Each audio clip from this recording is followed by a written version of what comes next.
জীবনের আসল শিক্ষাটা সাধারণত তিন ভাবে আসে। এক হলো দেখে শেখা, দুই পড়ে শেখা, এবং তিন নম্বর হলো হোঁচট খেয়ে শেখা। কিছু মানুষ একটা সময় পর প্রচন্ড শক্ত হয়ে যায়, কিন্তু শক্ত হওয়ার জন্য তাকে ঠিক কতটা আঘাত সহ্য করতে হয় তার খবর কেউ রাখে না। রাস্তায় ঘেউ ঘেউ করা কুকুরগুলোকে যদি ঢিল মারতে যাও, তাহলে তোমার নিজের গন্তব্যে আর ঠিক মতো ফেরা হবে না। ঠিক তেমনি তোমার আশেপাশে সব হেটার্সদের জবাব দিতে গেলে তোমার সাফল্যের কাছে কখনোই তুমি পৌঁছাতে পারবে না। এই পৃথিবীতে কাউকে হারানো খুব সহজ, কিন্তু কারো মন জেতাটা আসলে তার থেকেও অনেক বেশি কঠিন একটা কাজ।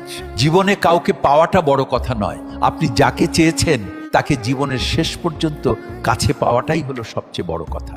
জীবনের শুরুটা অনেক বেশি সুন্দর হলে জীবনের শেষটা প্রায় অসমাপ্ত গল্পের মতো করে অসমাপ্তই কিন্তু রয়ে যায়। ক্যারিয়ার, পরিবার এবং তুমিতেই বিসর্জনে কেটে যায় এই সত্তা। দিন শেষে নিজেকে আর বাঁচানো গেলটা কই বলুন।